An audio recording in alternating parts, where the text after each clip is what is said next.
What is going on, guys? Here is another episode of something that I wanted to talk about: Chassis Unlimited. So Chassis Unlimited is a off-road company that makes bumpers for your regular Chevy Silverados. They make it for Toyotas, Fords, GMs, whatever you name it. Specifically GMT 800 chassis. That would be your Chevy Silverado 1500, your Chevy Tahoe, Z71, Denali's. I'm not too positive on the Denali's, but let's get into it. I went online looking for a bumper for my Tahoe, which is a 03 Z71, which they sell them for the 1500s, Silverados, GMT 800s. 99 to about 2006 is the same chassis style, but until 2003 they switched over the Silverado body, if I'm not mistaken. Moral of the story is, or today's episode is, it was difficult for me to find out how they were put on. Some of the Silverados came with the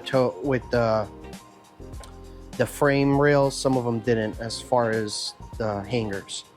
So I'm going to show you guys how I did mine, so you guys have a clue on how to do yours. All right, let's get into it. My magical snap-on wand, fucking love this thing. My 2003 Z71 Tahoe, Chassis Unlimited bumper.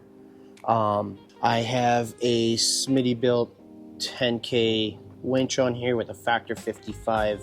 God, I had a brain fart. Winch lead, whatever the fuck it's called. I forgot. My brain fart. It's fucking cold in the shop today. It's raining, as you can see. Anyways, let's get into it. So, I got KC highlights all the way around. I got their new Eras. These are the Era 3s, if I'm not mistaken, because it's 3 lights. And then you have the Era 1s here. And then you have another set of lights here. So initially, when you get into this bumper, you have to chop off this part, cut it off with a Sawzall, make an extra hole so you can run another bolt through, so you can have a secure bumper. What you're gonna want to do is, I don't know if you guys can see, is I welded a kind of like a triangular tab right there onto the frame, so you have an extra support for this bolt to hold this weight, which is really good. I would recommend it, because when you have a winch and you're torquing your bumper, your front end kind of does this when you have the winch on. With that, it's not playing as much. The bottom plate does play, but not as much. Now, my other thing is, I wish they had designed this without this, so we can have this bumper sit just an inch more. Like, this gap would have been flush. It would have been a little bit nicer in my opinion, but I love it. It looks great. I mean, I can't complain about how this thing looks. Great fucking clearance. Great. Like, this is, I don't even know. That's probably like, this is probably a good 12 inches. That's your measurement for how much clearance you have to your front tire, if you're into, this type of body style.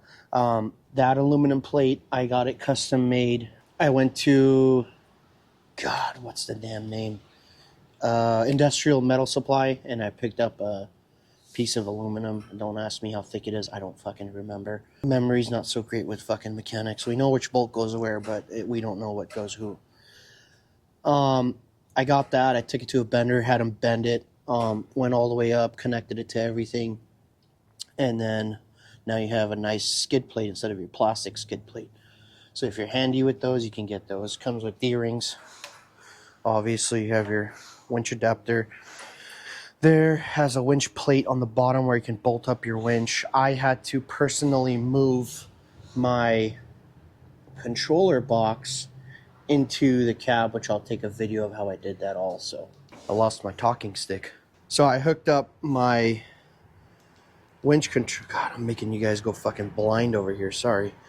I hooked up my winch controller underneath my K&N air filter, but that is totally up to you guys on if you're running a K&N or not. I hooked mine up right there because there was more room. If you have more room, you could run it back there or back there. Initially, I ran all my wiring from here, went in through there, and then came up and ended up right there. Great position to put everything in.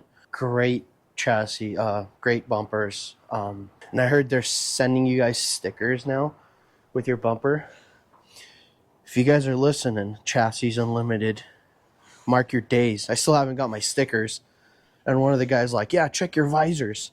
There should be stickers in there in their video. Well, I did my headliner and I haven't had fucking visors in like fucking 6 months. So, but yeah, if you guys would like to buy a bumper for your GMT or any product from Chassis Unlimited, you guys can use my code to get 10% off your order.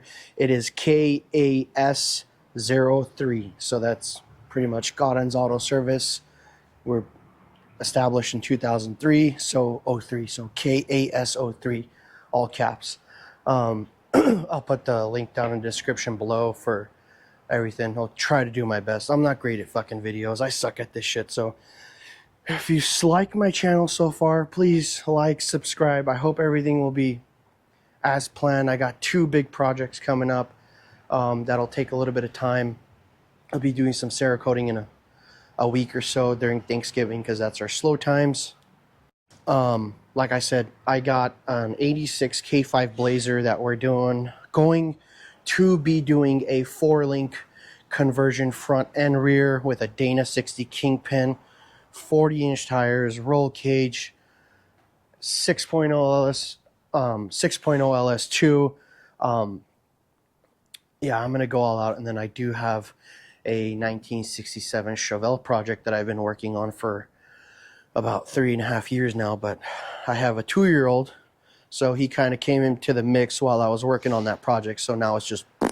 So, don't blame my kid. I fucking love him. Best boy a dad can ask for. But yeah, he's a menace to society, just FYI. But like I said, if you guys like the bumper, hit him up. I'll post the links down below. Thanks for watching, guys. Appreciate it. Peace. I literally just turned off the camera and I remembered the name. It's called a Fairlead. God. Dad brain.